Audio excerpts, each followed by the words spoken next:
السلام علیکم ورحمۃ اللہ وبرکاتہ.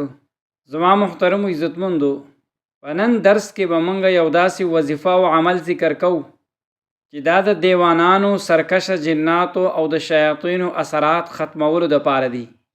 زه به ستاسو وړاندې یو څو اعمال ذکر کم چې دا تاسو په خپل کور کې ښه په آرام سره پوره کولی شئ، او انشاءالله ستاسو به څه عامل تلو ته ضرورت هم رانشي. دا عمل د عاملینو دپاره ډیر بهترینه تحفه ده، او خصوصا د هغه مریضانو دپاره چې په هغې باندې بار بار جنات حمله کوي او جنات بار بار حاضریږي او شیاطین په هر صورت کې مریض نه پرېږدي. نن به موږ په دې درس کې دغه مؤثر اعمال بیان کو چې 7 ورځو پورې مسلسل تاسو وکئ. د الله جل جلاله په فضل او کرم سره به جنات، اسیب زده او د شیاطین او هغه د شرونه به حفاظت حاصل شي.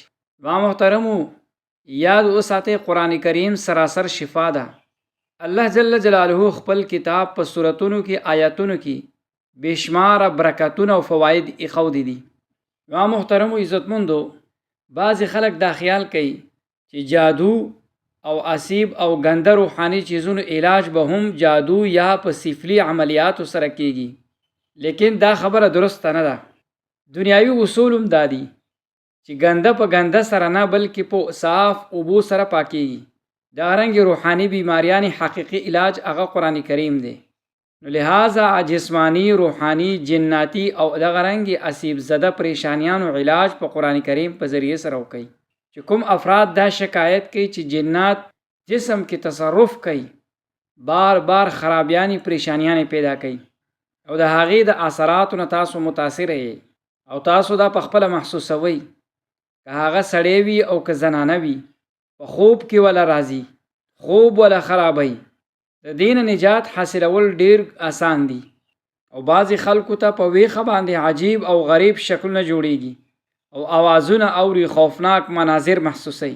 خو که دا د جادو اثرات وي یا جناتی مسایل وي یا نفسیاتی کمزوریو د وجې نه دا پیدا کیږي، که دغه علامات وي، د دې ټولو دپاره دا عمل مفید ګڼل کیږي. دا عمل ورځې مسلسل وکئ، انشاءالله مریض به ډیر زر ښه شي، که زوړ وي او که نه وي، ډیره فایده به ورته حاصله شي. د دې عمل ترتیب دا دی: د ټولو نه مخکې درود ابراهیمي ووایئ، 1 پیره سورې فاتحه تلاوت کړئ، د دې نه بعد مکمل سورې صفات تلاوت کړئ چې په 23مه سپاره کې دی. خو دغه اورېدلو سره یا ویلو په دوران کې به خبرې نه کوئ.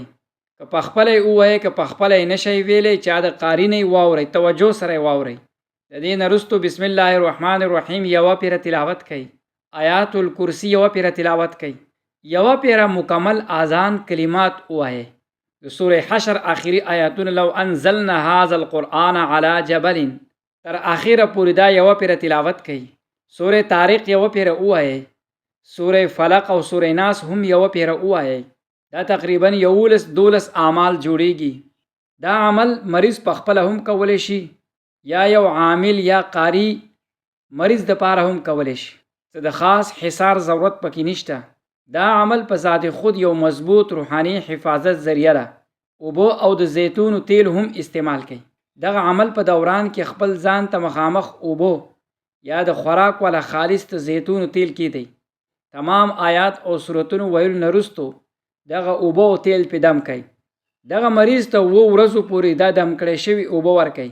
روزانه د خوراک په وخت کې په پلیټ کې ورته 2 چمچې زیتونو تیل شامل کړئ، او د اوده کېدلو نه مخکې 2 قطرې د زیتونو تیل په تندي او دغه رنګې د زړه له پاسه په هغه ځای باندې ولګوئ.